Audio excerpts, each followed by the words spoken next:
After several days in the 20s and the 30s, with the holiday behind us, we've got some nice weather here. It's up to 70 today. And so I'm using this opportunity to put some black paint on the fence posts, and that'll help preserve them. That's what I'm doing.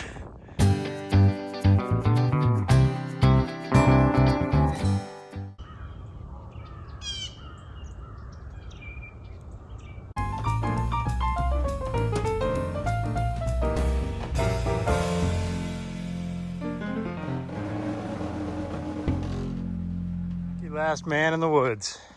You're looking good. That's about got it. There's still two in the woods and a cross member at the next corner way back there that I need to paint, but we just ran out of time. There won't be enough like real adequate drying time if we try and paint it now. But this went well. I feel pretty good about it. Had both boys out here helping me, and that made it go faster, so I appreciate that. And plus I moved the chickens out here to be right next to the fence line to new ground for them. Had plenty of company. One of the other things I want to do is shift around the chicks in the brooder. Right now I've got the new Australorps. There's 6 of them. They're getting a couple weeks old now, and they're in the small section here. Hi, girls. And I'm going to move them over to the bigger section here because we only got 2 days till those other eggs hatch. And it looks like there's really only 6 or 7 viable chicks in that batch as well. So they'll move into the small one. I'll move the bigger girls as they get bigger over onto this side, and they can have a little more room to move. All right, that's what I'm doing.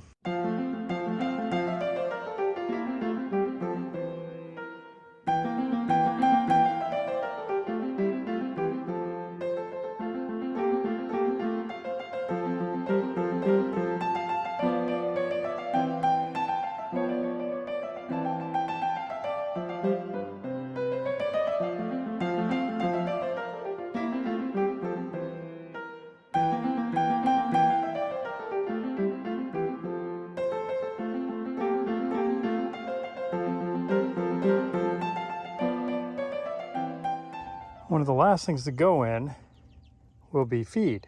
They were using a little, just basically a small plastic tub for feed. But the rub is they like to scratch, so they get into the middle of it, scratch, and then fling most of their feed off into the shavings, and we lose a bunch of it. Now I scrape it all out, and I actually put it in the big girls' pen, so they dig through and find the good stuff.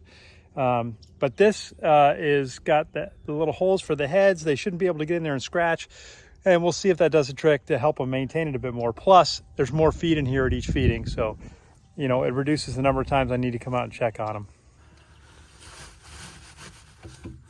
Keep it back a little further from the heat lamp.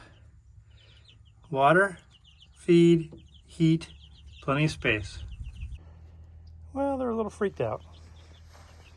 They ran to the corner, and everybody's staying in the corner, but they'll figure it out. They'll begin to relax. Yeah, they'll get settled.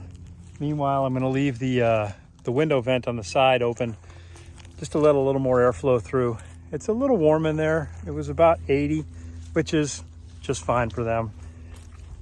But and the sun is past its high point, so it'll cool off a little bit. We'll just keep some air going there until they settle a little bit. All right, let's go do some fence work.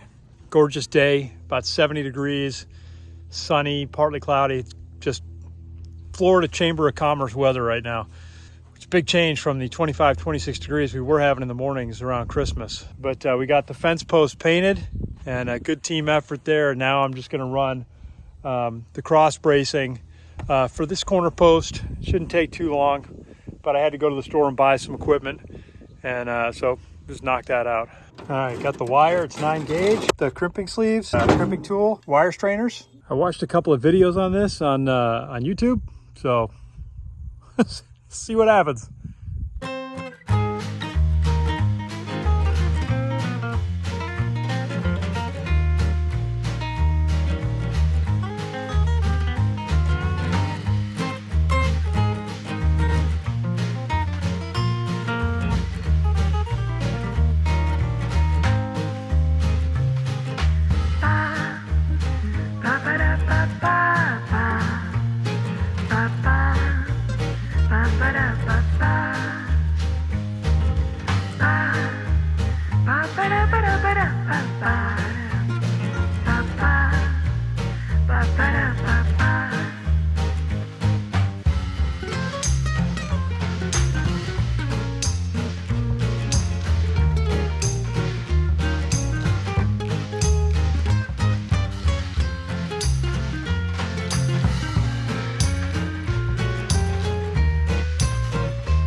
not bad, I think.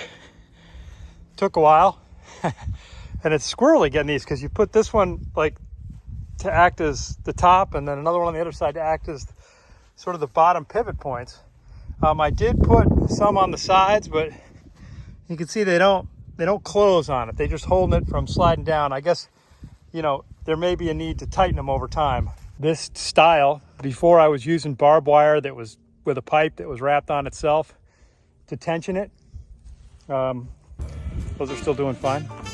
This is just something else. I saw videos on it. I wanted to give it a try. I kind of like it better because no barbs. But all right, that's good.